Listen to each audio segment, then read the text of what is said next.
Excellent. Welcome to the Township of Whitewater Region regular council meeting for Wednesday, September 20th, and we'll call ourselves to order here at 4:50 p.m. Next item on the agenda is our national anthem. If I can get everybody to rise and face the flag, please.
Excellent.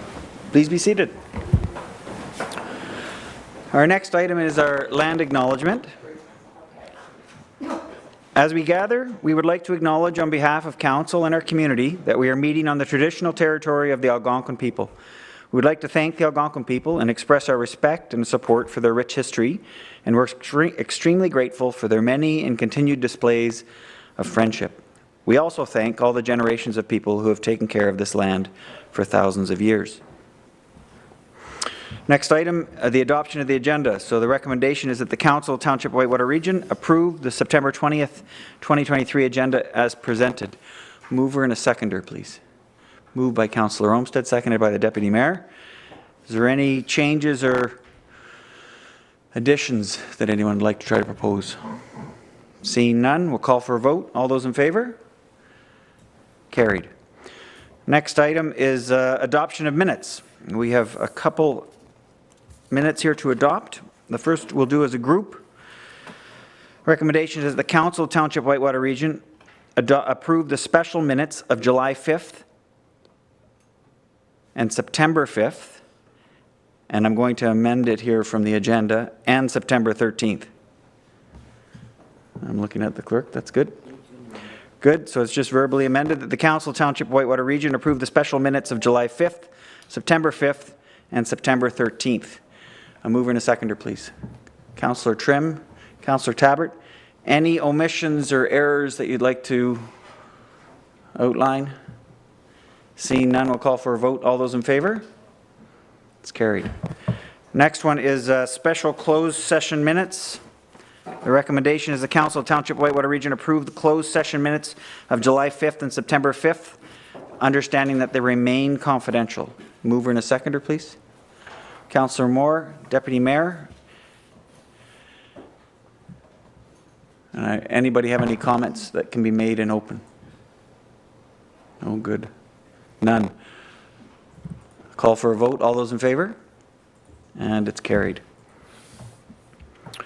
Good. The next item I'll just note here is our committees and boards, and we have some committee of adjustment minutes. The recommendation is the Council of Township Whitewater Region receive the minutes of July 15th and July 20th, 2023.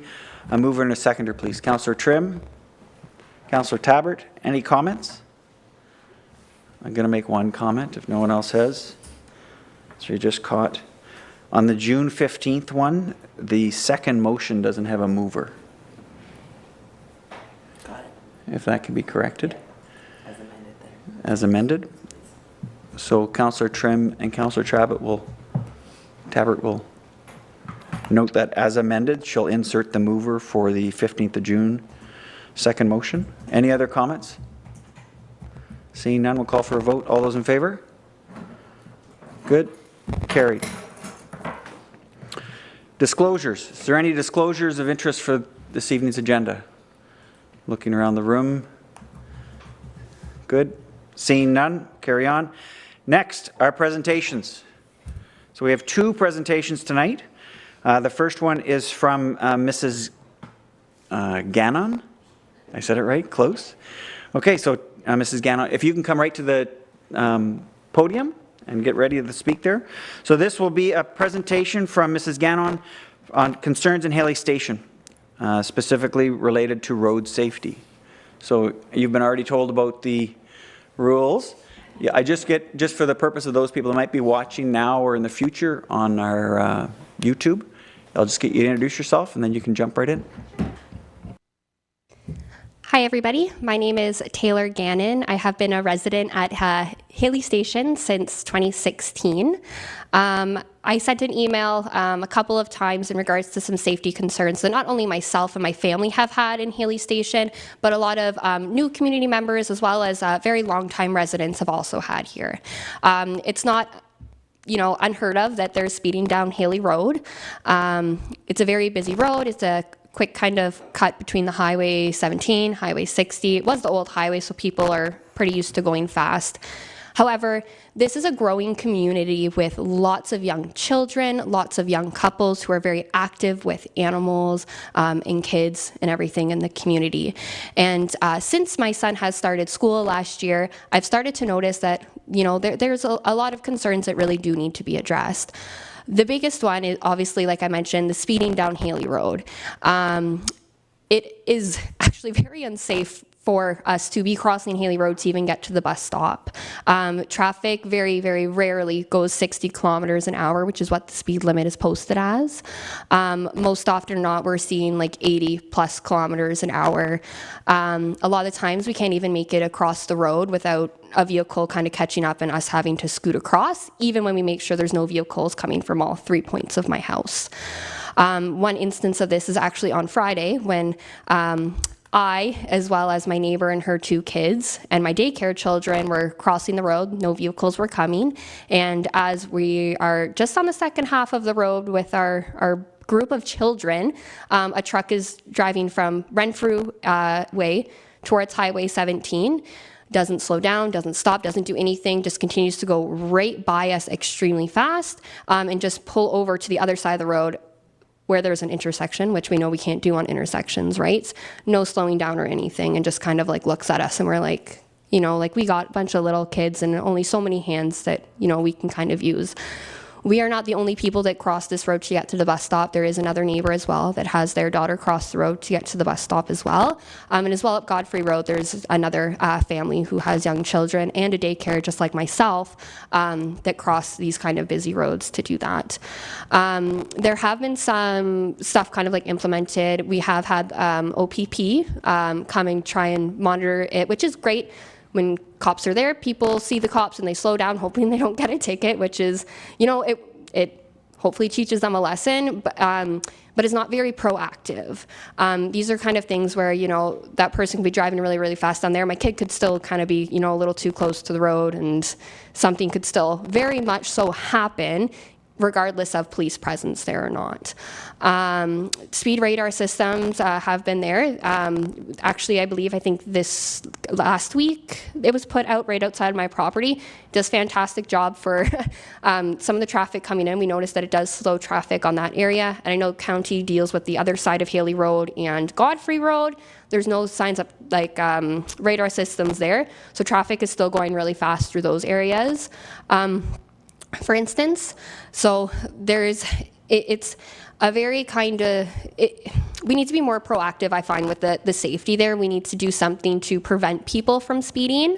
So some of the suggestions that I had in that aspect, there was a long list in my initial one, and when talking to community members, we kind of narrowed it down to what we kind of think as a community would be very good after I went door to door collecting, I think, close to 70 signatures from that small community that wants to see some change implemented. So one of the big things was a 4-way stop, because they physically have to stop in the middle of that town, which prevents, a long stretch of speeding. Hopefully it gets people to stop and then they can go. And then also reducing the speed limit. So it's a residential area. We do have a lot of kids and daycares and stuff, like I said. So although reducing the speed limit may not solve the problem entirely, if we could take that from a 60 down to a 40, that would hopefully decrease the overall speed of the traffic going through that area. Even if it's not at 40, if we can get it closer to the 60 where it's safer for us to cross, that's the ideal goal. Community safety zone was also mentioned, which I think is another great idea, especially if law enforcement are around, because it will really kind of it will really, drive that kind of point home to drivers that, you really can't be speeding in this area. We have children, families, animals, pets, and stuff. In my initial email, I know that you guys had also heard that my dog got hit by the car and, dragged a very, very long way down Haley Road, which was extremely unfortunate, and we're really sad about it.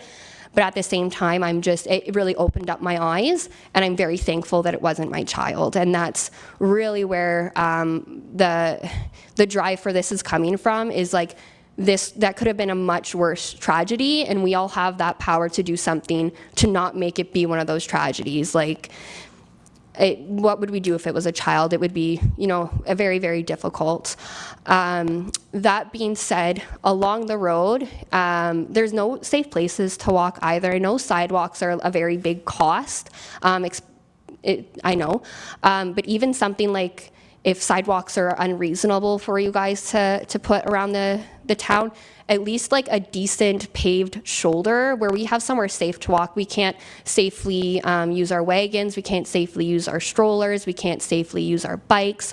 And it's a concern because I think my son maybe has like this much room between the curb on Godfrey Road and the white line to ride his bike. And people come through those corners very, very fast. So I've probably given my child anxiety with vehicles and stuff to keep him off the side of the road, but I have to keep him safe, right? But I would like him to have the opportunity to be a child and kind of do those sorts of things in his community that we all love so much.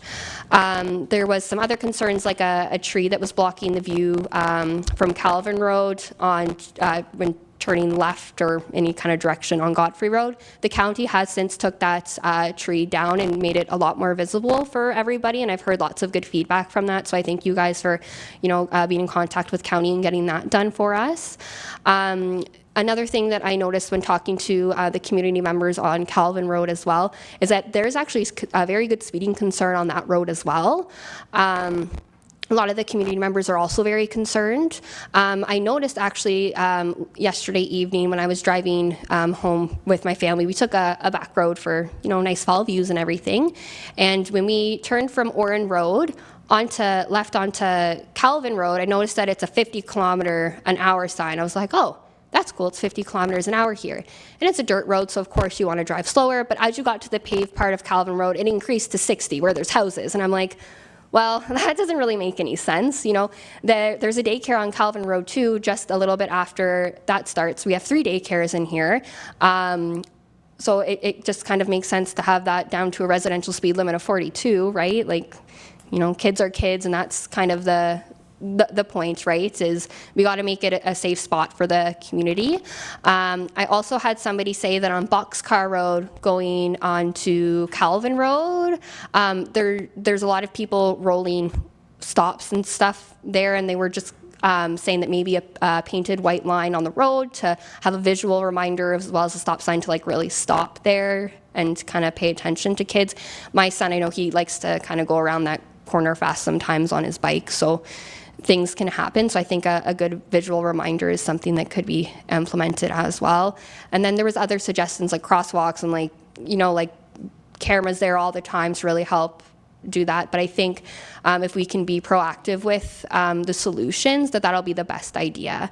In terms of putting the 4-way stop in the community, which I think is an excellent idea that was mentioned, I also just kind of had concerns with kind of further down the roads of what we can do, because there's currently a stop sign on Godfrey Road coming into Haley Road, which is perfect. They have to stop, right? But that does not stop people from still driving really, really fast to the stop sign and then accelerating very, very fast once they go past the stop sign. So because it's like we're not like all the kids aren't in like that one intersection where I am, they're kind of spread all over. It's how do we make that safe for like people walking and the other families that are further down Haley Road. If we didn't pave the roads, that would be nice too, because the bumps and stuff for slow people down. So I don't know if speed bumps are kind of something that should be implemented, because I've seen that done in a lot of places as well. And so has my husband, who drives around multiple areas for his work. He's seen a couple different things done and had some ideas as well. So speed bumps to kind of try and maybe get people to continuously go slow throughout the town and keep it at a manageable speed limit, so they don't kind of accelerate and decelerate very quickly and abruptly, and that kind of thing. Yeah, that is everything.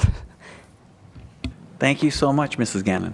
So what I'm going to do next is I'll just open the floor to council members if they have any questions for you, and if they want to make any comments. So the floor is open to you, council.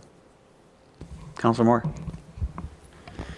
Thank you for coming, and thank you for your diligence in making sure we're abreast of what's happening. It's hard to keep up sometimes with things that are happening in the township. If people don't come forward, we don't know. So I know we have been doing some work as what we can do offhand, and we've done it.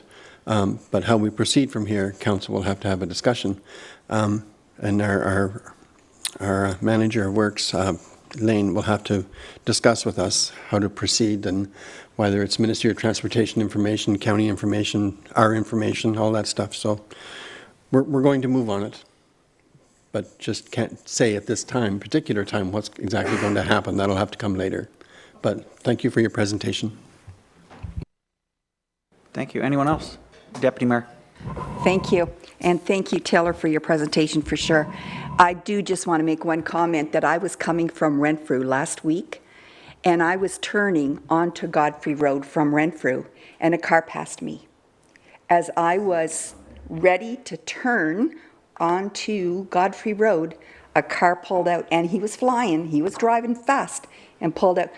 I tooted the horn and made a gesture, but I don't know how far it got, but anyway, I just want you to know that I'm fully aware of that intersection and the anyone that lives around there. So we will definitely be looking into this, something for you. Thank you. I'll give everybody else a chance. I'll come back to you, Councillor Moore. Councillor Olmsted. Yeah, thank you. Thanks for the presentation. Not that this is an excuse whatsoever, but this is a bit of a different road. Is that it's a municipal road from the highway to I guess the corner of Godfrey Road, and then it turns into a county road. So there's going to have to be some coordination there, which I think can happen. I do notice a trend that any of these roads, any township road that comes off a highway, and for that matter, some county roads as well, we seem to have a speeding problem. And so I live just off of Foresters Falls Road, close to the highway, and when vehicles are hitting that hill, they're doing sometimes about 100 kilometers an hour before they see a 60 kilometer an hour sign.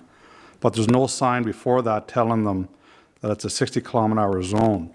And I think this is a bit of the same situation. As soon as they come off the highway, there's no speed limit sign saying it's a 60 kilometer an hour zone. And I believe the reason for that is you're only allowed to decrease in increments of, Elaine, you'd know better than I do, is it 20 or 30 kilometers at a time. So if the highway is a 90, you can't put a 60, I believe. It has to be in increments, so it would be 90, 70, and then down to whatever. So you couldn't go off the highway from 90 down to 40, for instance. Under the Road Act, I guess it's not allowed. Lane, can you expand on that? Yeah, so the Ontario Traffic Manual states that anything over a 20 kilometer variance, you get post every 20 kilometers, and over 20 or over, it has to be you have to provide a sign that the new speed limit will begin. So there is distance that has to be provided. So I suspect that's kind of what's happening on my road, is that there's not enough distance in there to show that it's, it's coming from a 90. You can't go automatically to a 60. You'd have to go from a 90 to a 70 and so on, right? You have to have a certain amount of distance. But it's something that I have noticed in the last few years, especially since moving out to the highway, that anybody going towards the highway or coming off the highway, there's certainly an increased speed, but it's something we have to figure out. Thank you. Perfect. Any other council members before I go back to Council Moore? Councillor Trim. Thanks very much for your presentation, your comments. I certainly am interested in the concept of a four-way stop, should the county cooperate with that. It means that people are coming to an absolute stop, or should come to an absolute stop. It doesn't surprise me a bit that people don't stop at stop signs. That happens everywhere. And it doesn't surprise me that people speed. But anything we can do to mitigate that, I'm thinking that we should, and I'm hoping that our manager of public works comes back to us with some recommendations after he's had a chance to talk to the county and look at all other aspects of this situation. Thank you. Councillor Trim and Councillor Tabbert. We'll go Councillor Tabbert first, and we'll come back to Lane. Thank you, Taylor. That was good. I know I met with you, and I had to laugh when you said the community safety zone, because I have since found out that it wasn't a recommendation I should have made, because that's only in school, in front of a school. Okay. That's why I was like, oops. And I just found that out tonight. But following up on Councillor Olmsted, but if you're going from one road to another, does it still have to go down in increments of 20? Because you're on a separate road then. You're going from Highway 17 onto Haley Station. So through you, Mr. Mayor, to Mr. Clear, can you do that? Or does it have to go down in increments of 20 again? Yeah, so if I can clarify, so any, with the Highway Traffic Act and Ontario Traffic Manual, any urban area, if there's actually an urban settlement area, boundary area, the speed limit is unposted at 50 kilometers an hour. And any rural area, unposted, is 80 kilometers. Which you'll see in a lot of within the township, there is no speed limit stated on most of our roads, as per the manual. In Haley Station, there is, I believe, Calvin, the section of Calvin is 50 already, signed 50. And it's something that if council wants, we there's a sign that if we want the hamlet of Haley Station to be all 50, we're just sign 50. But then going back, we'd have to, coming off the highway on our stretch of Haley Road, for example, it goes to 80 kilometers, it's posted 80 kilometers an hour, then turns into 60 kilometers an hour, which I'll state that there's, that 60 is posted ahead. So we have to go from an 80 to 60 to a 50. And then, sorry. Can I just ask one more question? And in the interim, while we are investigating this, is there any chance that we can put in bus stop signs or something like that? Like I've seen it in other areas where they have, bus stops. Just even if we could do that possibly while you're looking into other aspects as a quick solution for just that intersection, maybe? I don't know. Yep. So also the Ontario Traffic Manual also provides when a bus stop ahead is happening. Typically, it's provided when the sight lines are not clear. So typically, what happens on roads that have a lot of curves, and it's the bus on a curve, that's when it's provided. If I can speak to the four-way stop that's been provided, I have reached out to the county, and that we would need a resolution from council from us, from the township to the county of Renfrew, to investigate a four-way stop. Then once they receive that resolution, they'll go and investigate the four-way stop based on the Ontario Traffic Manual. Perfect. Thank you. And I'll go back to Councillor Moore for a second round. Okay, I have in front of me, I do believe it's a motion or a resolution that the Council of the Township of Whitewater Region request that the County of Renfrew investigate an all-way stop at the intersection of County Road, at the intersection of the County Road, bracket 61, Haley Station, and Godfrey Road and Haley Road. Perfect. I'm going to hold that, just hold your motion just before. I can want do to make that. sure there's no other questions for Mrs. Gannon. I just don't want her to stand up there the whole time while we're debating this. There's no other questions for her? Good. Thank you so much. Please grab a seat. If you don't mind turning that mic off, I think you just got to hold the button. Perfect. Thank you. Oh, Councillor Bell on remote. I'm so used to you sitting here.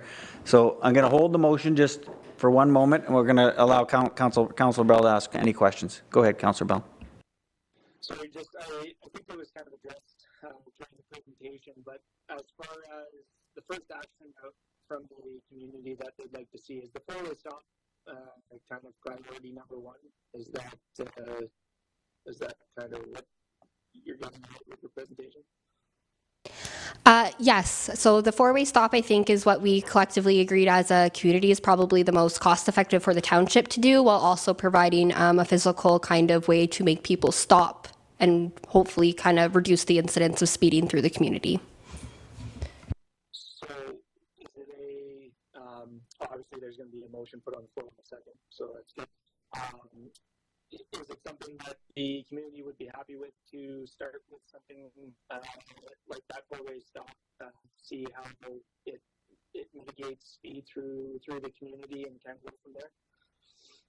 So I think in addition to just doing the four-way stop, there was a really big push on also reducing the speed limit because, like I said, from traffic coming from Highway 17 towards Haley Road, traveling on Godfrey Road, they're using a lot of speed there as well. So I think reducing the overall speed limit coming towards, the center of the community is also something very important as well. Yeah, because I travel that road quite often, lived in Haley Station since 2014. I know that stretch pretty well. Coming into the town, it kind of does change abruptly from that 80 to the 60 coming around the corner where you go from basically an open road into an urban community. So just to speak to the rest of the council members, I wonder if we're putting a motion on the floor, whether that should be part of that investigation as well. Maybe just some sort of transition zone between that 80 kilometer into that 60, or a transition from an 80-60 to slower speed within that urban community. Perfect. Anything else, Councillor Bell? No, that's it. Good. Thank you. Good. We have a motion on the floor from Councillor Moore. I'll just get you to reread it, please, if you could. I can do that. That Council of Township of Whitewater Region requests that the County of Renfrew investigate an all-way stop at the intersection of County Road 61 in Haley Station, bracket Godfrey Road and Haley Road, bracket. Do I have a seconder? Sorry. Yes. Point of order?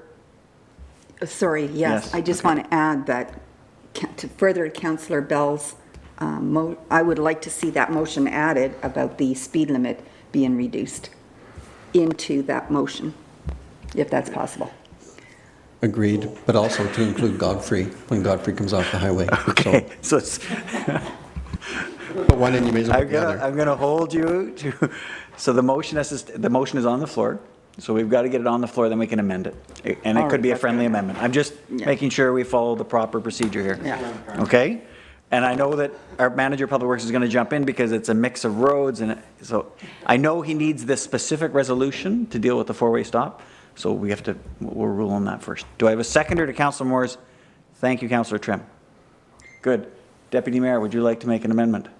Sure, thank you. Yes, I would make the amendment that speed limit be reduced. I don't know what the right terminology, maybe I'll leave that with So direct that in addition to asking the county to study an all-way stop, we're also asking that the speed limits be examined pertaining to reducing them in the hamlet limits.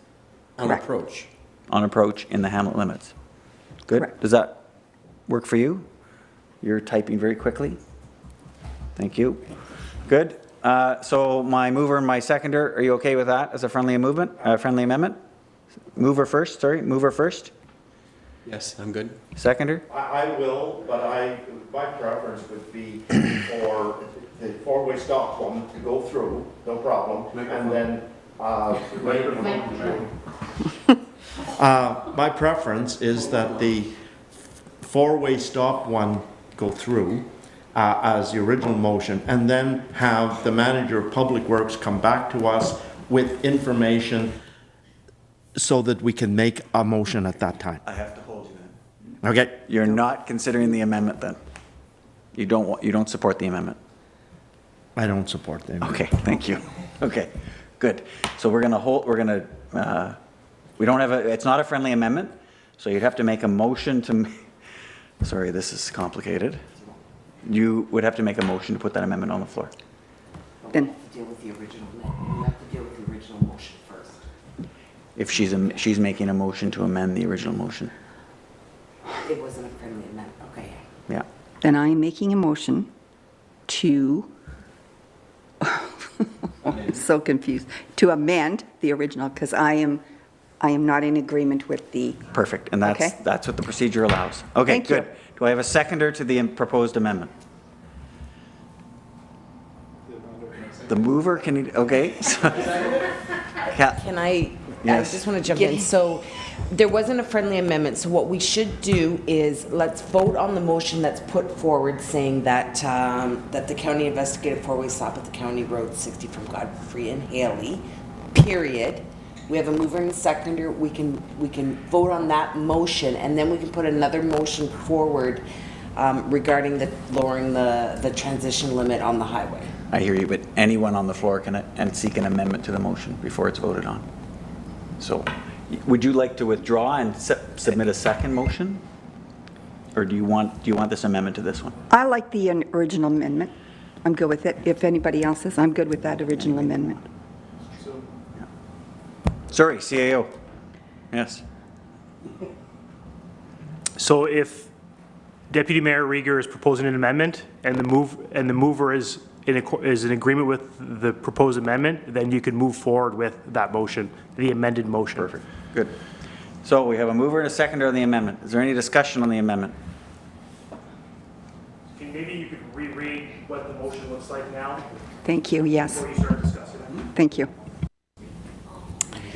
I hope so, that the Council of Township Whitewater Region recommend that the county investigate an all-way stop at the county road at County Road 60 from Godfrey and Haley Road and investigate a lower transition limit in the hamlet on approach. Is that pretty much cleared up? Transition limit on the hamlet, in the hamlet on approach. Good. Seconder, good. Thank you. No, she said Highway 60. It should be County Road 61. 61? Mm-hmm. She said 60. I did say 60, I apologize. Okay, Good, so it'll be correct. so we're clear, 61, okay. Perfect. Discussion on the motion as amended. Councillor Trim. I'm going to push that. Yes, the reason why I didn't support the amendment is because I don't feel there's enough in it. It doesn't mention perhaps changing the speed limit to 50 and that sort of thing. That's why I want to just deal with one thing at a time and then have staff come back with what is possible and what they would do. So that's why I'm not against the amendment. I just don't think it goes far enough, and so that's why I'm opposing it. And I don't think we should spend all afternoon trying to word something so we include everything when staff can simply come back to us with what can be done. But the stop sign, the all-way stop sign, is something that is very clear and can be started on right away. Thank you. Any other discussion? Seeing none, I'm going to call for the vote. Oh, did you want to interject? Yes. Maybe if you're going to call for a vote, please restate the motion for the sake of the members that are present again. Thanks. No, please. that Council of the Township of Whitewater Region recommend that county investigate an always stop at County Road 61 from Godfrey Road and Haley Road and investigate a lower transition limit in the hamlet on approach. Councillor Tabbert. But if we're doing an investigation, the township is doing an investigation on the approach, half of that is county approach, is on the county side. So we'd have to have. Oh, for the investigation too? Oh, okay, sorry. Good. Any other questions before I call for a vote? None? All those in favor? Carried. Good, done. Okay, proper procedure, you guys did good. Okay, I'm just gonna make a couple other comments to staff, if we can add some direction to. So we know that the Manager of Public Works is working on a transportation plan, transportation master plan, which will include policies or established guidelines for us to deal with this exact scenario, but municipally wide. Okay, so it will hopefully give us a framework with which to address this kind of inquiry in the future. So that's on the Manager of Public Works. The active transportation plan, which speaks to our residents' concern about sidewalks, it also lists Haley Station, those two roads, as needing pedestrian access. Okay, so we've already highlighted that. We know that's a priority. It's unfunded. So good. We know it's there. So does the Manager of Public Works. Okay. We also know that county owns the roads, and they're now approved to rebuild those roads and add 1 meter shoulders. If it's possible, the county policy now is to add 1 meter shoulders to all county roads. Okay? So we know that's, but we don't know when that's going to be taking place, because that would satisfy that safe access walking point. Good. So I just want to be clear that we are asking staff, in addition to solving that, or to acting on the resolution that we just passed, is to continue with the transport master plan, ensure that our active transportation plan includes this work with the county for a paved shoulder on the 2 county roads. Good. And does that trigger any comments from you? Oh, yes, yes. So I believe the county I believe that the draft, their capital plan for roads, I believe Haley Road in Godfrey is 2029, I believe. And then also at the same time, we would look at for the project as per the traffic, active transportation plan, would we investigate at the same time adding sidewalk potentially. But as you stated, the mayor stated that it is unfunded currently. Yeah, then staff are preparing a traffic bylaw which will address truck routes, for example, speed limits within the township. Also truck routes in the township, and will provide all in a bylaw that can be enforced.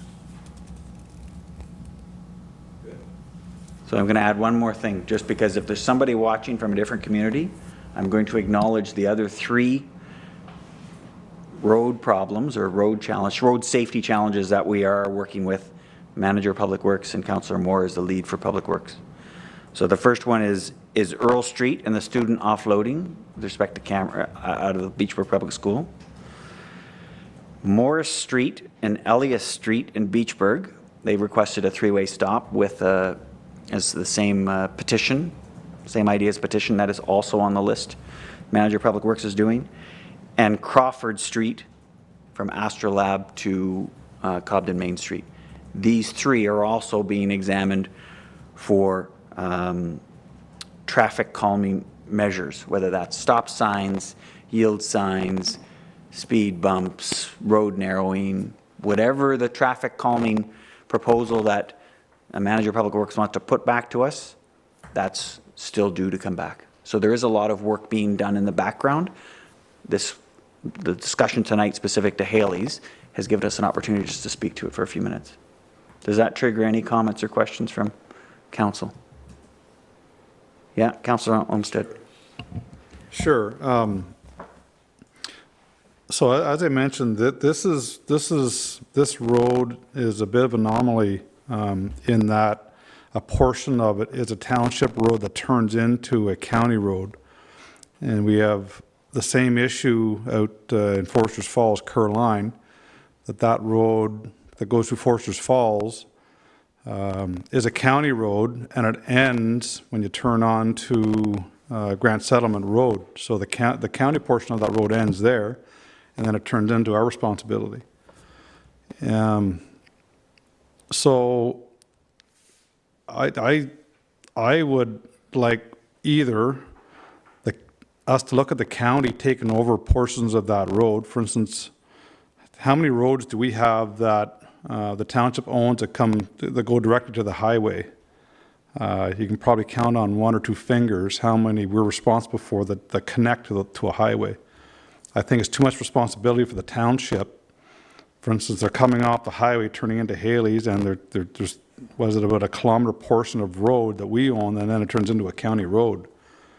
Not really optimum.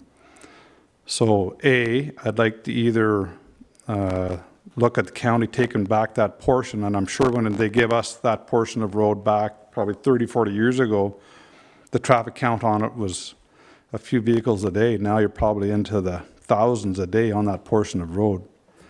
And secondly, if that's not decent enough, then anywhere where the municipal road ends or the county road ends, there should be a stop sign. So even on Fortress Falls, where you come out of the falls and you got to turn on, it turns into the Kerr Line, that there should be a four-way stop there. Again, it would signify that is the end of the county portion of road and it turns into our road. And I think it would address a lot of the safety concerns as well. Thank you. Perfect. I'm going to ask the Manager of Public Works to take all of that aboard, but could you also speak to the county transportation master plan and how we might be able to incorporate the first recommendation? That's correct, yeah. So the county and township partnered, along with other municipalities, partnered to do a transportation master plan. And one of the aspects looks at county roads in relation to, and the township roads in relation to highways. For example, you stated as County Road 7 just ends at Kerr Line. And it's one of the aspects that we're working through. And there will be future public open houses coming up, which is council and staff, and council and the public will be invited to address concerns, and we have a meeting on a regular basis. And one of the items on the agenda is if county roads should be downgraded or municipal roads to be upgraded. That's part of the scope of work for them. And so I can kind of speak to the when an item comes in as this concern is brought in, the staff usually will investigate by putting our two traffic signs up to collect data on speeding. Then we'll pass that information along to the OPP for enforcement. Which I've been talking to the OPP, and they have enforcement in the area, and they'll continue enforcement in Haley Station. Thank you. Does that trigger any other comments? Okay, seeing none. Mrs. Gannon, thank you for coming today. You've obviously triggered a great discussion. There's lots of work being ongoing, and the public houses, the public open houses that the county has on the transportation plan. We just make sure that Mrs. Gannon is aware of those dates when they get published, so her and her other members of the community can speak to the county roads at that time. Good? Excellent. Thank you so much. We'll move on to the next agenda item. Thank you. 6.2, which is Child Care Early Years, and we have Mrs. LePine, Director of Community Services, joining us today to speak to Child Care Services. Good evening, and through you, Your Worship, I wish to present to this council information on the County of Renfrew Child Care and Early Years Division. So my name is Laura LePine. I am the Director of Community Services. My portfolio includes all of the community housing that exists in the County of Renfrew, the Ontario Works programs, the Homelessness Prevention Program, and of course, Child Care and Early Years. So I'm just going to give you a brief overview of governance, a little bit of information, and then I will turn it over to my colleague, Margot Smith, who is the Manager of Child Care and Early Years. She can speak more to the specifics about our programs. So first and foremost, Child Care and Early Years, the department within the County of Renfrew. We are governed by County Council. We have a Community Services Committee that sets the policies, sets the budget, and we work within a framework that's also identified through the Ministry of Education. So I want to be really clear here to identify both to the Council and to any viewers that the County of Renfrew Child Care and Early Years does not own and operate any of our licensed child care centres. Those are independently owned and operated by either not-for-profit or for-profit corporations. And we work as a conduit between the Ministry of Education, who has empowered the County of Renfrew Child Care and Early Years Division to provide oversight over the programs and to provide funding relationships and other services to the licensed child care facilities. Now, we do own and operate what's called a licensed home child care facility, and that is, there are two in the County of Renfrew. One is operated by the Petawawa Military Resource, PMFRC is what we call them. They have a licensed capacity, and the County of Renfrew has a licensed capacity.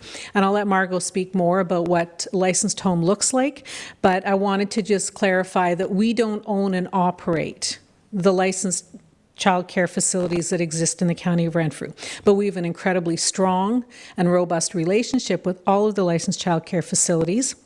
We do not speak to the unlicensed facilities. That's not part of our mandate. So many of you may refer to them as daycares that provide babysitting or other types of home environments. There may be some private daycares out there, but in terms of licensed and licensed through the Ministry of Education, those are the only ones that we can speak to. And the Ministry of Education provides the licensing.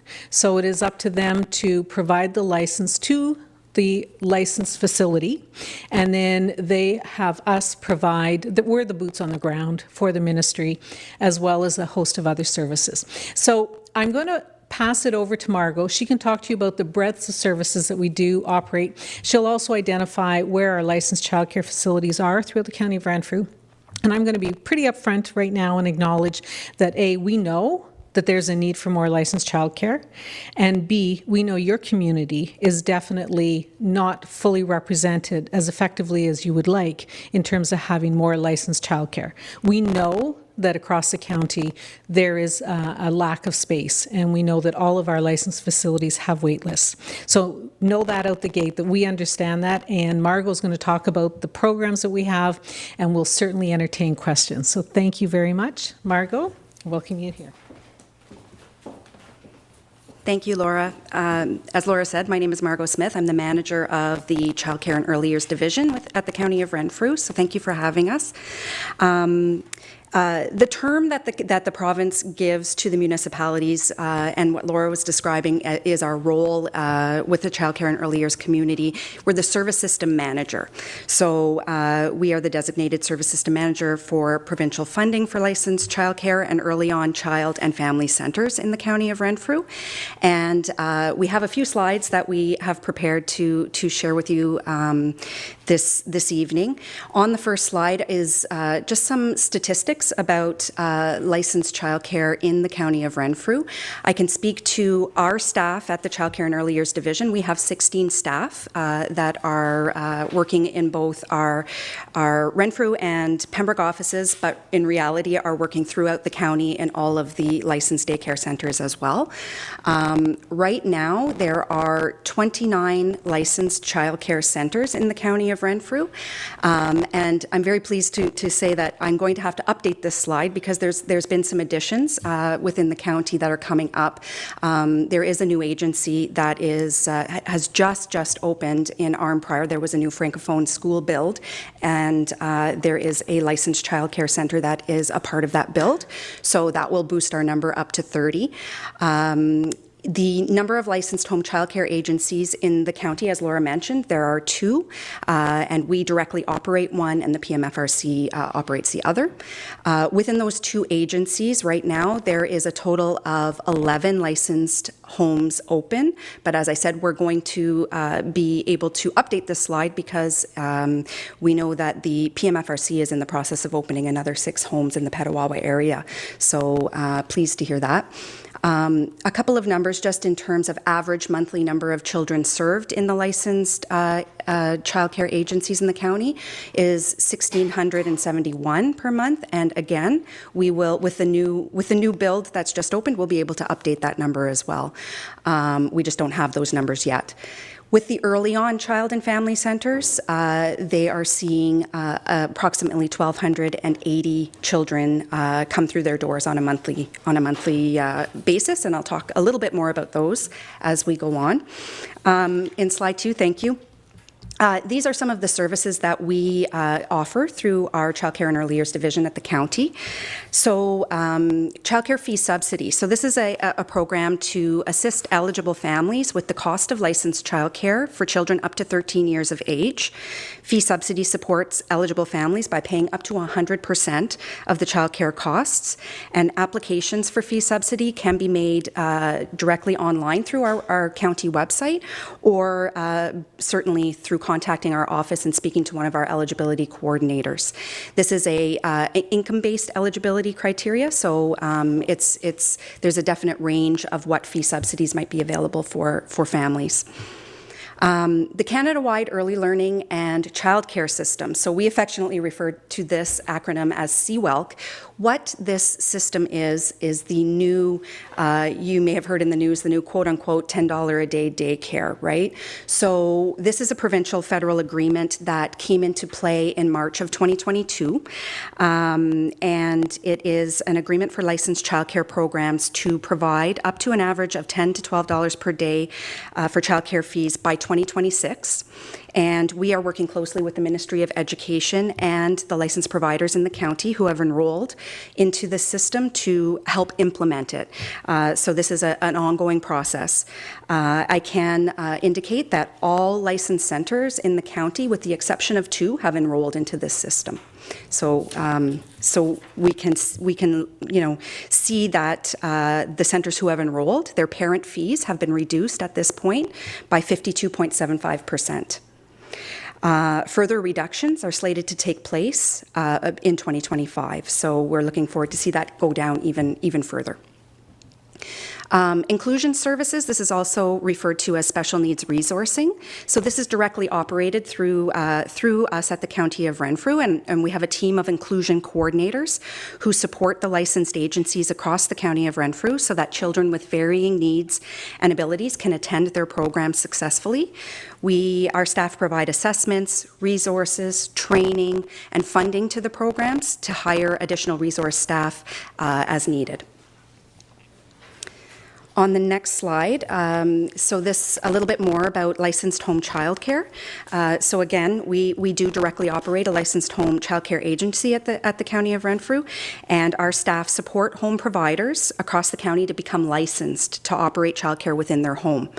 There are currently, in our agency, 8 active homes in Pembroke, Haley Station, Eganville, and Arnprior. And I can inform the PMFRC, as I mentioned earlier, have 3 active homes in the Petawawa area and are in the process of opening 6 more. Some of the benefits of licensed home childcare, subsidies, these fee subsidies will be available to those who qualify for families in licensed homes. There is the eligibility piece for the Canada-wide Early Learning and Childcare System, so that system that I just spoke about with the reduced parent fees that you don't see in unlicensed homes, because both of our agencies and PMFRC have enrolled in this system. This is a good potential, I think, for more rural areas where there might not be the capacity for a licensed childcare centre. And all childcare providers in licensed home must possess clear vulnerable sector checks, family and children's services background character checks, and up-to-date first aid and CPR. Also, as well, through the agencies, there are ongoing training supports that are provided to the licensed home providers. Early on child and family centers. So again, we do not directly operate these centers, but we do as the service system manager provide funding, support, and oversight to the centers throughout the county. And the early on child and family centers. So they offer free, high quality programs for families and children from birth up to 6.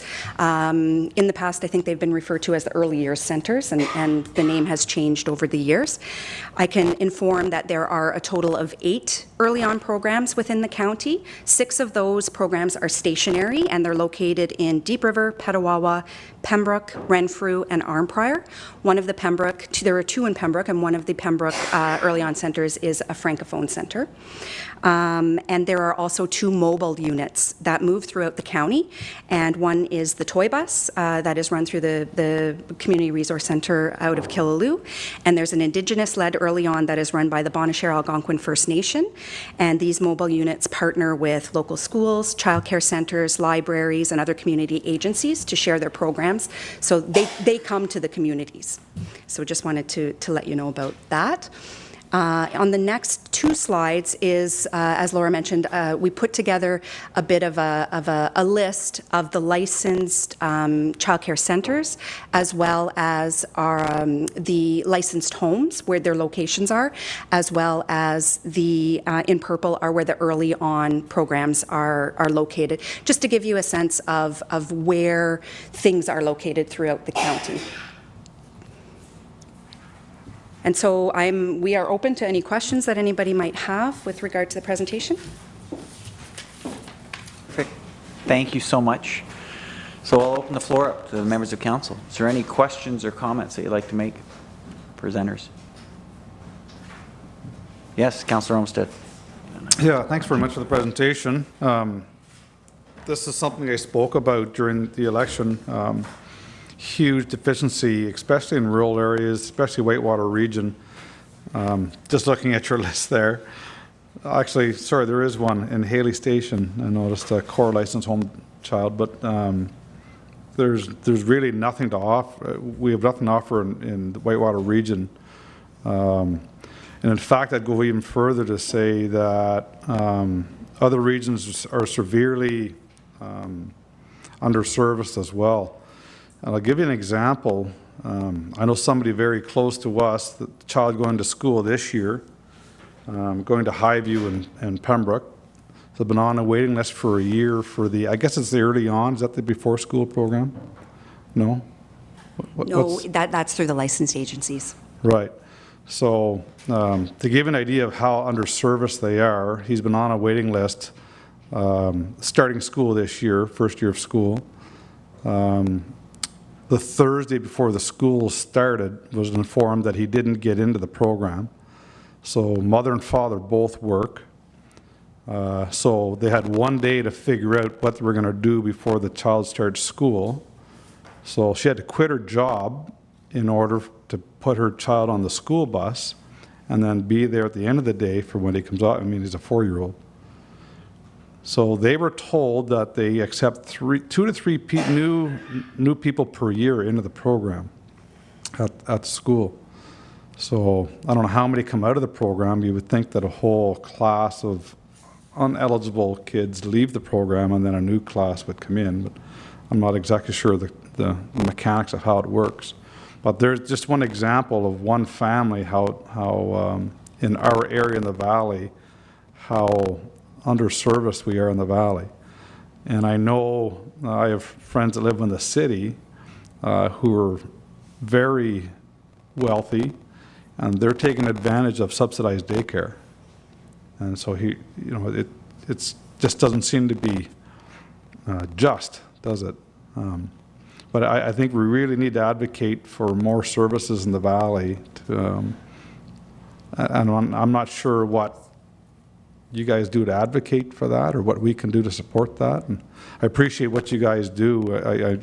I know a lot of work and thought and probably pounding on doors goes into the programs, but we're probably nowhere near where we need to be. And I say that's an example of one family, and I know dozens and dozens of families like that. So we're taking people out of the workforce because they have to stay home to service their children. All right? You want to try and make a comment? Yes, please. Thank you. And through you, Mayor, I would like to make a comment and just to address a couple of things. First and foremost, where licensed childcare facilities exist is based on where those businesses choose to open. So we don't choose the location. If there was a non-for-profit agency that formed in your community and wanted to open a licensed childcare facility, we would work very closely in terms of assisting in terms of getting the license, but we don't select the locations. We have no municipally run licensed childcare. So it is where the business chose to open, and we recognize that is a problem because it tends to be in more urban areas, and that's why Margot spoke about where growth could happen would be in the licensed homes, because licensed homes are homes and they tend to be in the more rural areas. So I make that point. The other thing I want to point out is that the province of Ontario announced that they were going to increase licensed childcare spaces by 86,000 across the province of Ontario, and they are definitely underway in doing so. That's not going to meet the need. 86,000 licensed spots across the province of Ontario is not going to meet the need in any community, let alone our community. So we've recognized that. I know Margot participates in regular calls in our regional area with Ministry of Education. I can tell you that I have personally met with the Ministry of Education over the last several years at the Rural Ontario Municipal Association Roma Conference and the Ontario Association of Municipalities Conference, the one recently which took place in London in August. We always put in a delegation request for childcare. It is a very big priority for us. We have a very engaged chair at the County of Renfrew, Chair Ann Giardini. Of course, we have Mayor Nicholson, who also sits on our committee, and we have a warden who's very passionate about this. So in terms of the presentation that we do put forward, that is what we're doing, and we always bang on the rural nature of Renfrew County. We are the largest geographic municipality in all of Ontario, and we know that means that you may work in Pembroke, live in Cobden, and finding childcare is going to be tricky depending on where you work and where you live. So we definitely feel that we need to continue to put pressure on the ministry to allow for more spaces, because we can't grow unlimited. We can only grow as much as the ministry gives us licensed spots. As you know, a licensed spot is a cost factor to the ministry, so they're always balancing that. There is always opportunity at the local level to put pressure on your local MPP as well to highlight the issue in your community, and know that we are going to keep that pedal to the metal on that, because we know, we hear from parents in the situations you described. Margot and her team hear about that almost every day. So I do thank you for that. We're going to take that information back as well, but know that we're putting pressure everywhere we can. Thank you. Just if I could get you to comment on one other thing that Councillor Olmsted brought up, is just that wait list. Can you explain just how the wait lists are managed between the agencies and yourselves? Thank you for the question. So what happens in the County of Renfrew is each licensed childcare agency manages their own wait list. So what that means is that there could be families on several wait lists. So the numbers are large for sure. But the reality is that, the number could mean that there's multiple families on multiple wait lists, because that's the reality is that people are looking for that spot. So that is how it's managed here. One thing I did want to mention in terms of some of the comments that were made is another area of concern right now in the childcare and early early years world is the workforce. And that is what we are hearing from the licensed childcare agencies, day in and day out, is that they are struggling to have a full workforce complement. And there's some issues, regarding when the pandemic hit, many people left, ECEs left the workforce and never came back. And, that's certainly something that's in the news often as well. And that is being advocated for by municipalities to the Ministry of Education every time we meet. So I just wanted to mention that as well. Thank you, Mrs. Smith. I see Councillor Bell, but just before, ECE, for those people who don't know, early childhood educator, and what you see is that the licensed homes that we currently have, I can't remember the number, 2019, they might have licensed spots for a certain number, call it 100, but they only have enough ECEs because they can only hire so many, none of it, but they can only bring 80 kids in. So they may have 20 vacant licensed spots because they simply don't have staff, which just amplifies the problem. That's correct. There are many agencies that are not operating at their full licensed capacity because they don't have the correct ratio of staff to be able to run the rooms. And we're seeing some centres with full rooms closed because they don't have the staffing in place. And so that exacerbates the wait list, right? There's no shortage of children to go into the spaces, but it's difficult when there's not the staff there to man the rooms. So the advocacy at the county level has been to tell the province that we need to look at the wage rates established for these ECEs to make sure that we're attracting them into the workforce so we can have the spots that are available filled. Good. I'm going to hold, I have other comments, but I'm going to let you guys go. I'm going to go to Councillor Bell, but if you can hold, sorry. Councillor Bell. I appreciate your presentation and everything that you guys are doing there. I just wonder, as far as what we can do as councillors or do as council in general, other than putting pressure on the NDP, is there anything else that your organization can see us doing as a council or as a township to try to promote these businesses setting up in our area? Or I have to go, actually. I'm just getting called out, so I have to hop up. But maybe that's something you can tell me about for everybody else. Thank you. Councillor Bell. Through you, Mayor, to Council. Thank you for the question. Margot mentioned earlier that our licensed home is an opportunity. That whole program is an opportunity to expand childcare. But our situation right now is that we are not in a position to really market that at this point in time. The ministry is working with us in terms of how much growth. So they call additional spaces growth. And we are in negotiations with the province right now to try to obtain more spots, so to speak. And, if we're looking at once we receive those spots, and certainly Mayor Nicholson will be the first to hear about it because we'll bring that through our committee once we've had successful negotiations with the province. But in terms of where could some spots be, if we got growth, we had the opportunity to see more places open, it would probably be quickest through the licensed home program. These are usually existing relationships already in the community, babysitters that take in children. Often these are the places that want to move forward to a more formal license process, and they are quicker. Setting up a daycare, a licensed daycare facility can take a long time. And I mean, if there's an opportunity to work, and I mean, if there's a nonprofit or a for-profit that is interested in opening, it's probably good to start talking to us now because the process can be long, and we will work very closely. Our staff, Margot and her team, work very closely with the ministry, with public health. There's a lot of layers to getting a place licensed and open. If you're looking for what's the quickest way when we have the opportunity to promote more, I would say that it's in the licensed home area. Margot, you might have more comment, but thank you. I think you've covered it because we're licensed already. That process, the licensing process on its own can take quite a bit of time. In the licensed home. Perfect. Thank you, Deputy Mayor. Thank you very much. So if I'm can recall, the number of licensed homes is 25. That would be, is that the maximum 25 in the county? That's coming from my previous life here.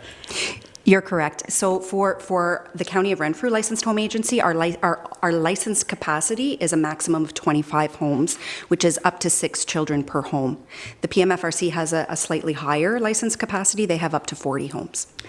Thank you. And the reason I bring it forward is there just seems to be a struggle getting to that number of 25, because you'd wonder why there wouldn't be more caregivers out there, child caregivers, wanting to get into the county. Is it red tape or what is it that we're sitting at 11? I think when we should be at 25, and we've never hit that ever. Thank you. Through you, Mayor, and to Council, I would say you raise a very good question and a comment. When the County of Renfrew took over the licensed agency role, it's within the last 6 years. Prior to that, it was another company that owned the license for licensed home. It was a company called Homemade Tales, and when there was nobody else to take it over when they were closing, the County of Renfrew applied to take it over because we were very concerned about losing that opportunity. At the time, the Community Services Committee and County Council recommended slow growth because it was new to us. It was something that we were directly, because we are licensed, we now have the ability to open these homes, and we wanted to ensure quality over quantity. That was the process when we started, and I believe up until last year that was slow growth, but we accelerated that through committee and council last year where we could go up to a much higher number. So while it looks like we have a small number, we only had 2 or 3 at any given time. And now we have seen great growth. But we're also mindful that we still have quality because these are very important. These are family homes where we're authorizing that they're safe and they're good and healthy, and we need to have a fair amount of oversight. So that is the growth area, and we're continuing to grow, but we can only grow as fast as the agencies. It's also about really encouraging people to go down that route, and we have staff that take calls and really work hard with these homes, and a home can take 6 months to a year before they're ready to open sometimes, depending on the nature of what needs to happen. Some can be quicker, but it can be a long process. So we are growing, but we are also aware that if there is going to be any kind of expansion, it's probably in that area. So we have our marketing tools ready. We've got quite a package actually, and once we know how much more we can grow through the ministry, we're going to be blitzing the communities, hoping that there will be families that come forward to say, this is an opportunity for me, and of course it's an opportunity for all of us. Thank you, Deputy Mayor. And I would, when you're ready to blitz, I think we would be ready to blitz with you. So please don't hesitate to engage us as one of your lower tiers. Good. Any other questions? That's good. Oh, and so back to Councillor Olmsted. So family A is interested in opening their home up now. They want to look into opening their home up. How do they go about it? Who do they contact? Where's the cheat sheet? What qualifications do they need? How do they start? They could go to our county website. There is, under the Community Services tab, there is the Child Care in Early Years, and there is Licensed Home. Licensed Home is its own section. There's contact information there. We have 2 licensed home visitors that would directly communicate with Family A. Okay, and there's a list of qualities needed. You mentioned CPR and that kind of, all that stuff listed. Yep. Great. Super, thank you. You're welcome. And just since we're on that point from Councillor Olmsted, who collects the money from the parents? Who pays a licensed home daycare? Can you explain that? So that goes through the county, through our staff. So you don't have to worry about accounts receivable. Geez, You I might open it open up. one myself. And then if you qualify for a subsidy, it goes through the county. Right. So to me, these licensed day home cares, they may be the lowest hanging fruit that's available to us once the blitz is allowed to proceed, but I want to be as well informed as possible so that we can get out and make sure that our voice is represented when this comes to be. I honestly know a dozen people that would be interested in this in our community now because there's such a need for it now. Dozen might be low. Thank you. Good, thanks, Councillor Olmsted. Yes, please, Mrs. LePine. Thank you. Thank you, through you, Mayor, to Council. I just want to also mention that one of the advantages, and there are so many with licensed home, but I would say that licensed home has more flexibility in terms of working with parents who have shift work or have very interesting hours. You know, all of our licensed childcare work very hard to be open early and open later, but the flexibility seems to be more prevalent in terms of licensed home. They may have different hours and respond to, you know, folks who work in hospitals and pharmacies and 24-hour. Those places exist, and those folks need childcare as well. So it is definitely an area that we feel would definitely benefit in terms of having options for parents. Thank you. Good. I'll just offer 2 or 3 things then. The first one is just, Councillor Bell asked, what could we do? One of the examples that the CAO and I met with another municipality in Zorro, just outside of London, same size as us, rural, same tax base. They just built their own daycare. They built the building and then went out to find a contractor to operate it, signed a 20-year lease. So they don't manage the daycare. They just provided a facility and found a contractor to come in and do that. That's another thing that a lower tier rural municipality could do. Okay, so I just throw it out there. That would not be the home daycare. That would actually be one of those licensed facilities, as an example. We've also engaged with the school boards. School boards themselves are responsible for coordinating before and after school care. Is that correct? And we've asked the school boards to tell us, if they can, how many parents have asked for before and after school care at Cobden Public, at Beechborough Public, at Westmeath, and what does that need look like? Because we want to lend our voice to that, right? Most of those parents get that before and after school care from a private provider, which makes them ineligible for any of these subsidies, regardless of their wage or their income. I'd rather bring that to the forefront and make it available through the school board to make sure that they have access to subsidized daycare, even if it is just before and after school care. Good? So it's a complex situation, but the more we know about it, the more we can advocate. Good. So I just want to, the last thing is just to make sure that I continue to have your support to speak on behalf of council to advocate for exactly this. And I can put that in writing if you'd like to after the presentation tonight, maybe using your example as one reference point. Is that something that council, I'm seeing concurrence around the table. Perfect. So I'll prepare a letter and we'll send it up just to make sure that it's formally known. Excellent. Well, thank you so much for coming out tonight. We really appreciate you sharing this with us. I know it's not all good news, but it is news, so we appreciate it. We appreciate the opportunity. Thank you. And, Thank you.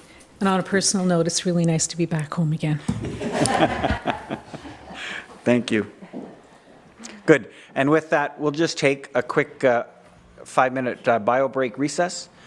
So back seated for 6:05 p.m., please.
Welcome back to the Township of Whitewater Region's regular council meeting for September 20th.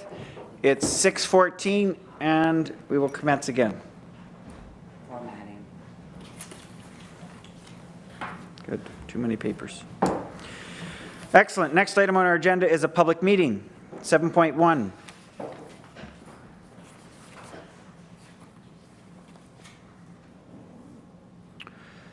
The item is 1638 Greenwood Drive. The public meeting has been convened at 6:14 p.m. to hear comments and receive information from the public regarding a proposed application to amend the Township of Whitewater Region zoning bylaw in accordance with the Planning Act. There will be a motion later in the report section for discussion after the public meeting. Perfect.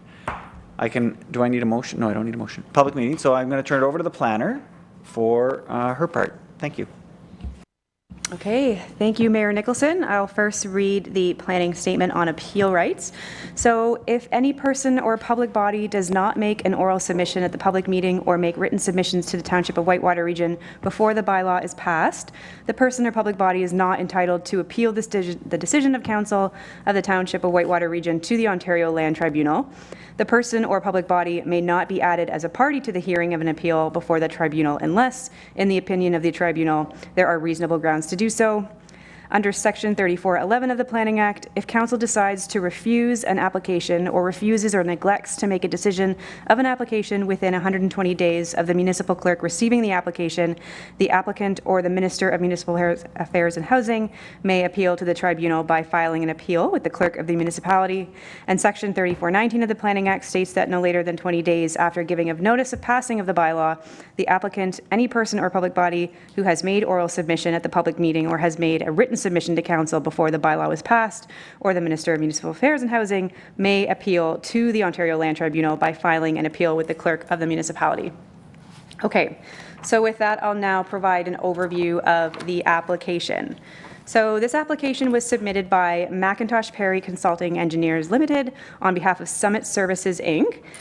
For the property located at 1638 Greenwood Road, described as part of Lot 27 West Meath Concession B in the map that's on the screen there. So the property is located in the industrial park. The parcel has an area of approximately 1.63 hectares and a frontage of 92.5 meters on Greenwood Road. It's presently vacant. And surrounding land uses include other industrial uses to the north, the east, and the east. There are residential and rural and agricultural uses to the west, and then other industrial and agricultural uses to the south. And so the applicant is seeking to amend the West Meath zoning bylaw to permit a mini storage facility as an additional permitted use and reduce the minimum front yard width from 30 to 22 meters. And this will rezone the property from general industrial to general industrial exception 5.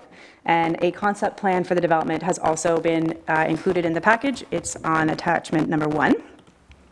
So in regards to relevant policies, Section 1.15 of the PPS guides development on rural lands and municipalities, including that economic opportunities be promoted, provided that they're compatible with the rural landscape and can be sustained by rural service levels, and opportunities should also be retained to locate new or expanding uses that require separation from other uses. And Section 1.3 encourages municipalities to provide for an appropriate mix and range of employment uses and identify strategic sites for economic investment, and that's really what our industrial park does, is implement both of those policies. The lands are designated rural in the official plan, and both commercial and industrial uses are permitted on lands with this designation, provided that they meet the general provisions in Section 2.2, including that proponents demonstrate that the site is suitable for services. In this case, it would be private water and sewer services, and also that proponents of commercial industrial development prepare stormwater management plans. One of the requirements also is that new commercial and industrial projects are subject to site plan control. So if this bylaw is approved, the next stage for the applicants would be to apply for a site plan control application and execute a site plan agreement. And that will ensure that the policies for servicing and for stormwater are implemented. That'll be done through the site plan process. So the land is zoned general industrial in the Westmeath zoning bylaw, and permitted uses in that zone includes a variety of industrial and some commercial uses, generally those that are not better suited to other areas because these uses might have some sort of impact associated with noise or emissions. So they've been identified as an area in this industrial park to mitigate impacts from other sensitive uses. So section 2.124 of the zoning bylaw defines a mini storage establishment as one or more than one building containing separate spaces of varying sizes that are offered by lease or rent to persons for the storage of chattels. I think I'm saying that right. Self-service storage buildings shall have a corresponding meaning. So this is what essentially the applicant is proposing.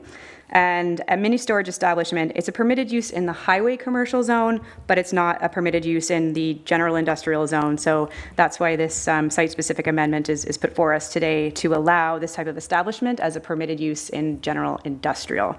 The applicant has also asked to reduce the front yard depth from 30 meters to 22 meters, and this is in keeping with the new proposed comprehensive bylaw, which will be 22 meters. So it's really just to make sure that, to give this development a little bit of a head start, depending on when that new comprehensive zoning bylaw gets passed. And a planning justification report was submitted by the applicant in support of this application.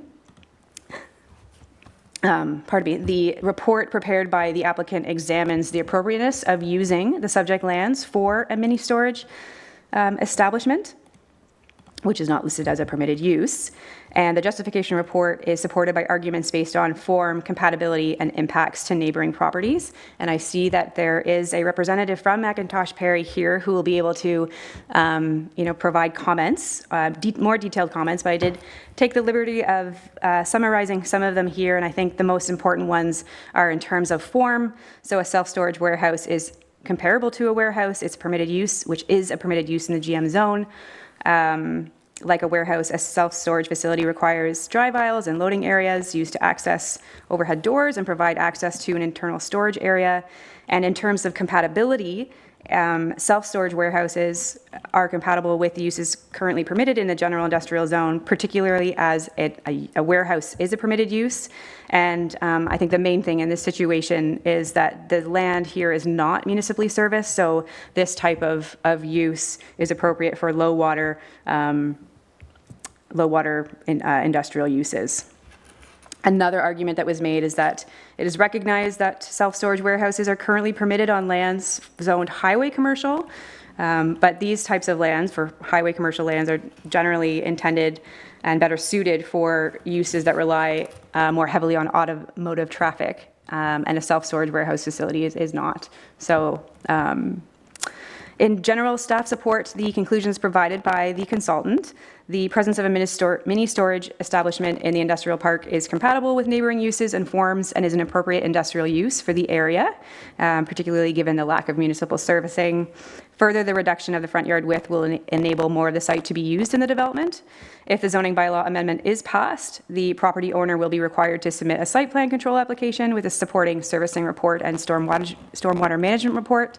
And as such, the proposal is consistent with the policies of the PPS and official plan, and the request for the reduced front yard depth is in line with the provisions of the new proposed bylaw. One final note, in the circulation of the application, we did receive one phone call and email from a neighboring property owner in the park, just expressing a question and concern about the reduction of the front yard depth. We did explain to the neighbor that this is something that we're proposing to apply to all of the buildings in the area, so they would have the same opportunity if and when the new bylaw is passed, and they had no further questions or comments relating to that matter. So that concludes my overview of the report, and yeah, thank you. Thank you, Planner Benzie. So I notice the applicant is in the room and their representative is online. So I'll give the applicant the opportunity to speak first, or you can assign it to your representative. We'll let Bridget go ahead. Excellent. Bridget, the floor is yours. Thank you. Through the mayor to council, we want to thank staff, first of all, for their work on their file and getting us to this point. It's much appreciated. And given we're proceeding with a recommendation for approval, we have not prepared a separate report. I did not want to repeat what the town planner has already told you, but we are happy to hear any comments, get some feedback, and answer any questions that any of you may have. Perfect. Thank you so much. Good. And I'll just note that I have one member of the public present. So would you like to make any comments with respect to this point? Good. And I'll note that there is no one else present other than the applicants. So the next round of questions goes to council. Is there any questions or comments that council would like to make for this proposed zoning amendment in our industrial park? None? Good. I will make the comment that I'm happy to see it fill up with one more business. And I know there's one other vacant lot. Am I correct? There's one more vacant lot that has yet to have something built on it, but that's good news. Good. So if there's no questions from council, is there anything that you want to say in closing, Bridget? Good. Thank you for your patience. Good. Last thing I'll do is I'll just ask the clerk if there was any other written submissions that were provided to you. None. Excellent. Good. That concludes the public meeting portion. The public has had an opportunity to comment on this amendment for zoning. The public meeting is now adjourned at 6:25 p.m. Good. Next item on the agenda is our mayor's address. And I just have a short write-up here to provide members of council and public.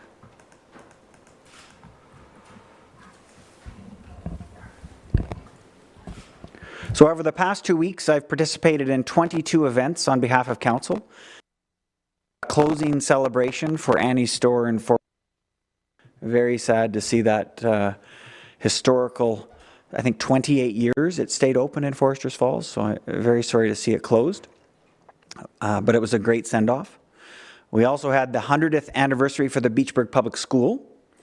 So thank you to Councillor Moore for representing council on behalf of that organizing committee. It was great to see the number of retired people that had shown up, that had worked in that school or had some part in that school. A great celebration. And I participated in a fundraiser for Care for Senior Supports here in the Ottawa Valley, and the team from Whitewater Region raised $1,795.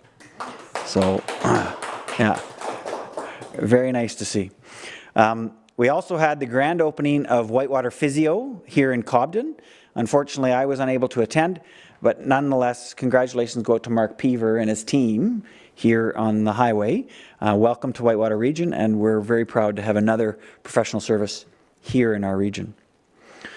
Today, I also wanted to provide a brief update on the progress on ICE operations. I'm getting a lot of questions, as I imagine members of council are, so I just wanted to provide a quick update. Since our special meeting of last week and our decision, council's decision to operate both the Cobden and Westmeath arenas, as well as providing the Beachburg Recreation Association a one-time operating grant. The Beachburg Recreation Association has confirmed that their directors have passed a motion to run ice operations this season. With an approved building permit, they have repaired the plant room wall and are making preparations to hire their own staff. Our staff are also working hard to ensure that the necessary legal agreements are in place with the Beachburg Agricultural Society Township, as well as between the township and the BRA. This is a necessary step given the complexities and the public safety requirements for operating an ice-making plant. And above all, we must ensure that the safe operation of this equipment in all of our communities. Given the decision by the BRA to run ice operations this year, we are anticipating some reallocation of the ice demand from bookings from Cobden and Westmeath Arena. And as we mentioned this before, this will lower our forecasted revenue and therefore increase our overall deficit specific to ice operations. Staff are going to be monitoring how significant this may become for consideration during our budget discussion this fall. And at the same time, staff are also now advertising to increase our staff complement in order to operate the Westmeath Arena. Once the staff have been secured and trained, a date will be set to start operations in Westmeath. And I just want to thank everyone for their work on this file, from the CAO and all the staff, Councillor Bell, who's now recognized as being present again, at 629,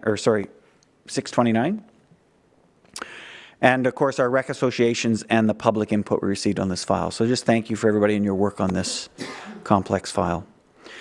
Of course, there's so many other operations ongoing that have been overshadowed by these discussions on ICE operations. So I'm looking forward to our upcoming budget deliberations, our comprehensive zoning bylaw review, and our review of wastewater rates here in Cobden, as just 3 of the many items on our ticket for the fall.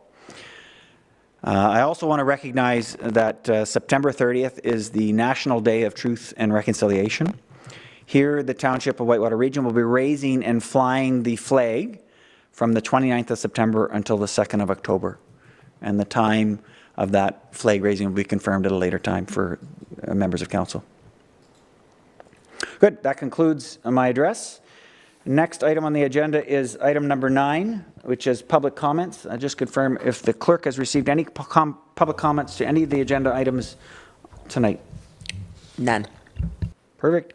Next, we'll move on to reports. 10.1, which is a zoning bylaw amendment we just heard at the public meeting for 1638 Greenwood Road. Recommendation is that the Council of the Township of Whitewater Region approve an amendment to the zoning category for the property known municipally as 1638 Greenwood Road from general industrial zone to general industrial exception 5. A mover and a seconder, please. Moved by Councillor Trim, seconded by Councillor Olmsted. Is there any additional discussion from members of council? Seeing none, we'll call for a vote. All those in favor? And it's carried. Safe. Good. 10.2. Sidewalk Tractor. So the recommendation is that the Council of Township Whitewater Region approve the purchase of a Kubota M4N 071 from Huckabones Equipment Limited at a cost of $135,110.08, inclusive of non-refundable HST, through Canoe Procurement Contract 040319-KBA. Mover and a seconder, please. Moved by Councillor Moore, seconded by Councillor Trim. And staff, would you like to do a presentation? Yeah, thank you, Mayor. This tender, actually it wasn't tender, this purchase is a little different than our previous purchases that we've gone through the procurement, procurement group of Canada, which is part of, which is partnered with, LAS, which is a group that's within the Association of Municipalities of Ontario. Through the project, through the program, Kubota is one of their supplying partners, which for this M Series tractor, which provides a 22% discount. The new tractor is a little different from our previous 2 sidewalk tractors in our fleet. But it will be replacing the 2008 McLean, which is exhausted its 15-year useful life and is in very poor condition. Staff, this tractor is different than our fleet. We had our local Kubota dealer bring one in, so staff can actually drive it on the route. I determine if the size and the height was any issue in the route, which staff found that other than some brushing, there was no issue.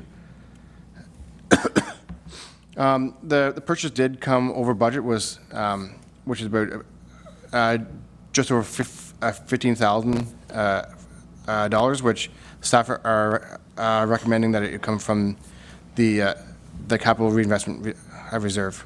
Thank you. Perfect. Thank you, Mr. Klug. Any questions or comments from member of council? I'll turn to the mover first. Councillor Moore. Thank you. Long time in coming. We've been waiting on this to come for a while, but I'm happy that the staff have had the opportunity to drive this, and whoever knows the routes knows that it is the best machine for the job. So I'm quite happy with the purchase and I agree with its purchase. Thank you. Good. And I didn't write down my seconder. Was it Councillor Trim? Good. Councillor Trim, your floor. Yes, I'm very happy that you were able to procure this through a local vendor, somebody in our own community, which is great. And I notice it comes with 3 attachments. In the future, if necessary or reasonable, could it accommodate a broom? Thank you.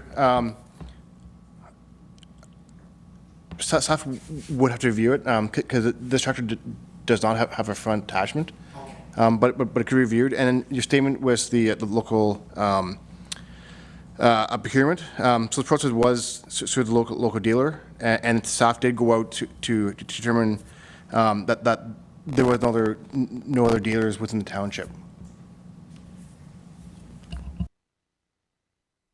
Any other questions from other members of council? None? I had just a quick question. I think it came up in a different meeting, but this is for a winter purpose, clearing snow. It has other uses that it can do in the summer over and above a traditional sidewalk tractor. The primary use is for winter. Staff has reviewed different options, but the primary use is for winter. But it could be used in the summertime? Potentially, yeah. Yes, okay. Good. Good. No other questions or comments from council? Good. We'll call for a vote. All those in favor? It's carried.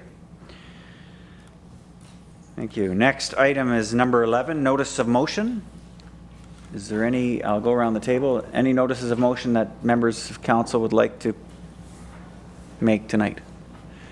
Seeing none, good. We'll move on next. Correspondence. We have a number of items of correspondence here, not all of which we'll comment to, but we'll go through them. First one is the police record check revenue letter.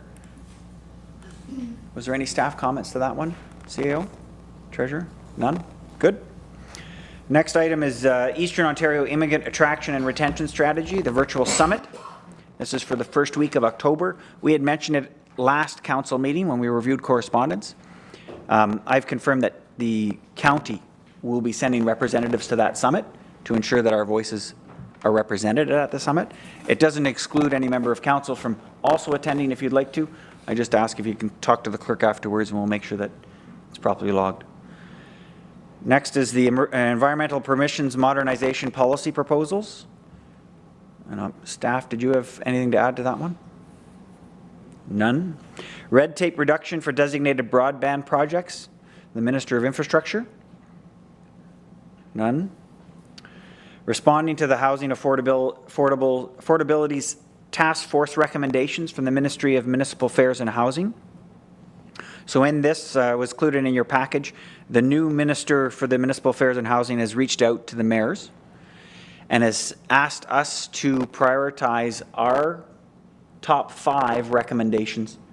You'll see in the package, I believe there's 31 total recommendations, and he's asking for our input, acknowledging that rural and northern Ontario are going to have different recommendations than the more urban centers. He's still asking for our opinion. So does that trigger some questions? Yes, Councillor Moore. Can we ask at that time to become north? No, there's no avenue for that, but thank you. That's good. Any other questions on that item? No? Okay, so what I'd like to propose, if council would concur, is that I'll work with staff to come up with our top 5. And if you have any input, please send that to me and it will be included and considered before we do have the submission on October 16th. It's good? Good. Next item is Fire Chief's role, the interpretation of the Fire Protection and Prevention Act. You'll note that we are already complying with that interpretation of the Act, but it was provided just for your reference as to what other municipalities may be considering. Okay. Is there any questions or comments on any of the items for correspondence that were included in today's agenda? Councillor Trim?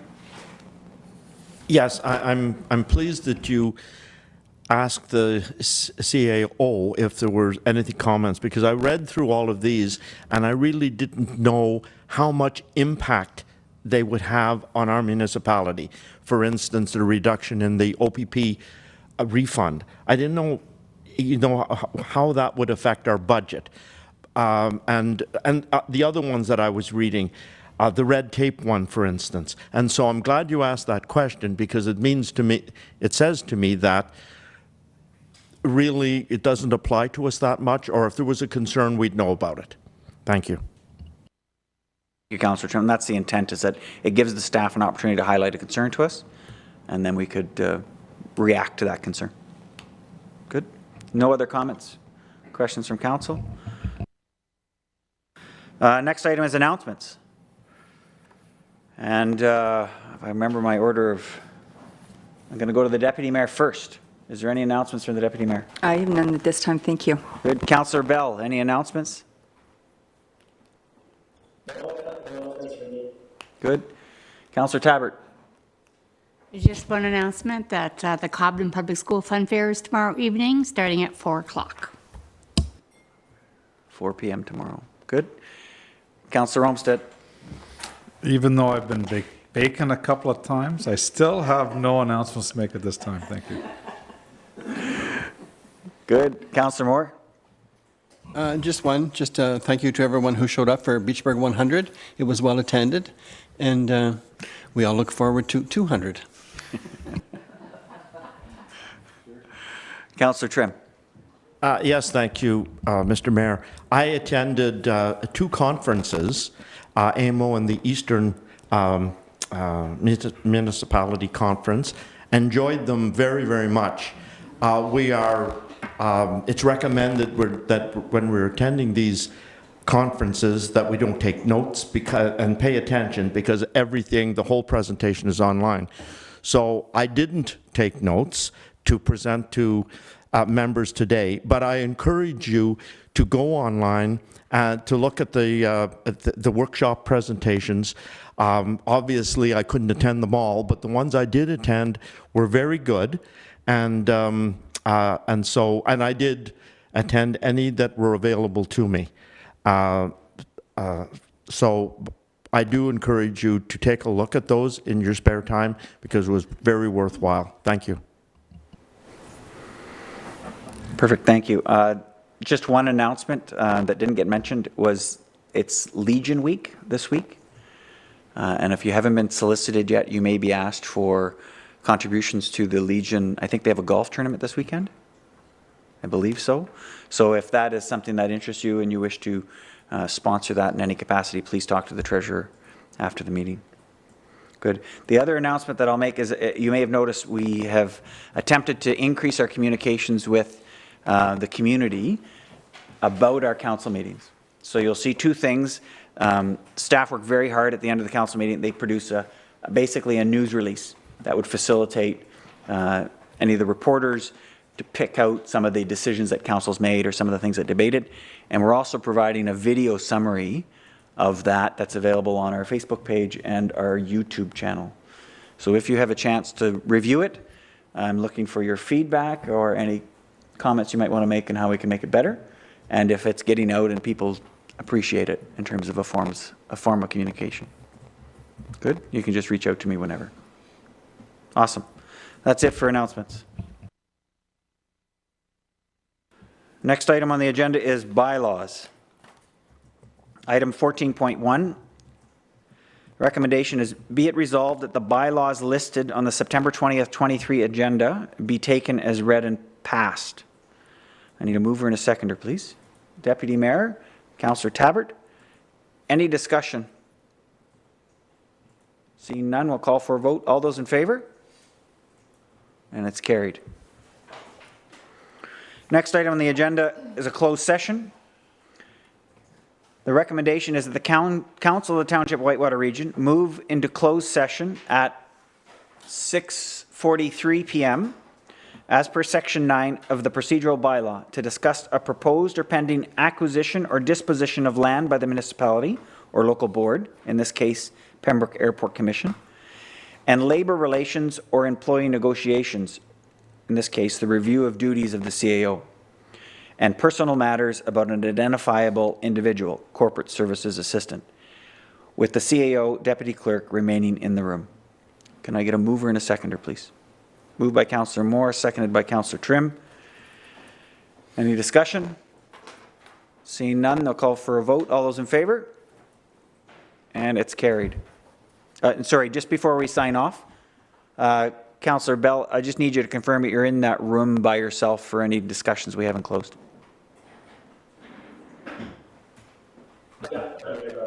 Excellent. Okay. With that, we'll sign off, please.